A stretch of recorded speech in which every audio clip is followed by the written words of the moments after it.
Assalamualaikum warahmatullahi wabarakatuh.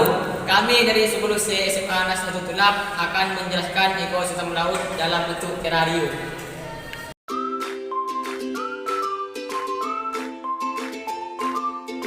Sekarang saya akan menjelaskan apa sih ekosistem laut itu. Ekosistem air laut terjadi karena adanya interaksi antara makhluk hidup dan lingkungan di wilayah lautan. Ekosistem ini harus dijaga kelestariannya karena memberikan banyak manfaat bagi kehidupan sebagai tempat penelitian, sebagai sumber bahan makanan, sebagai sumber air minum, sebagai objek wisata, sebagai pengendali banjir, serta sebagai tempat budidaya rumput laut, karang mutiara, ikan, dan lain-lain.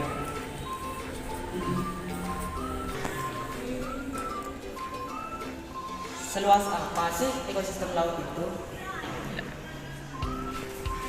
Nah, ekosistem air laut luasnya lebih dari 2/3 permukaan bumi atau sekitar 71%. Dengan kawasan dan potensi yang sangat besar, ekosistem laut menjadi perhatian orang banyak.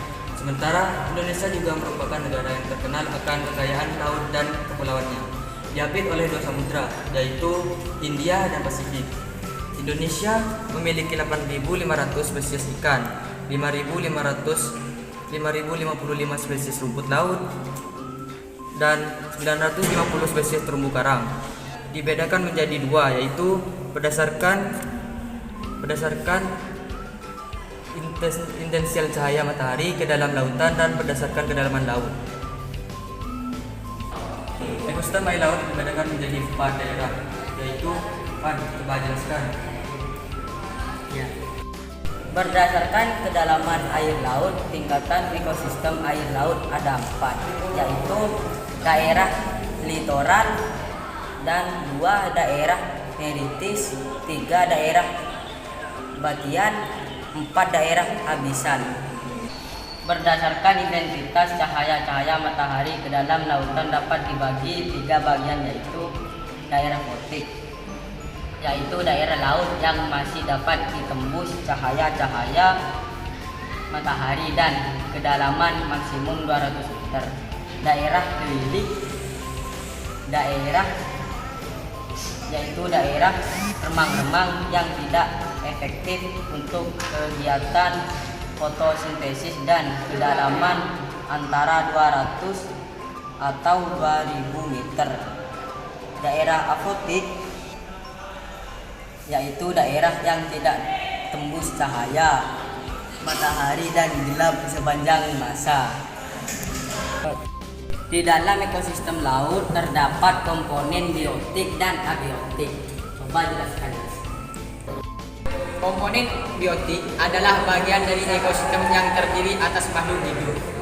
Setiap makhluk hidup memiliki peran penting dalam menjaga ekosistem laut. Beberapa komponen biotik antara lain biatom, plankton, udang, ikan, dan paus. Telok. Sedangkan komponen abiotik adalah bagian dari ekosistem laut yang terdiri atas makhluk tak hidup. Walaupun terdiri dari makhluk tak hidup, komponen abiotik sangat penting untuk menjaga keseimbangan ekosistem laut.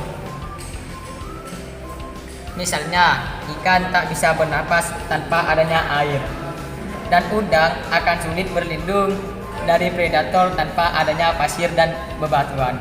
Beberapa komponen abiotik antara lain yaitu pasir, batu, air, oksigen, dan cahaya.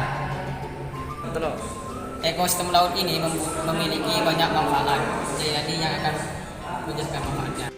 Manfaat ekosistem laut menyerap sumber kehidupan nelayan, jalur transportasi untuk tempat wisata menjadi sumber makanan, sumber minyak bumi, sumber pembangkit listrik, sebagai pengendali banjir, sebagai tempat penelitian.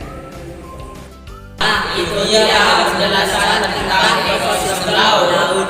Dari kami, wassalamualaikum warahmatullahi wabarakatuh.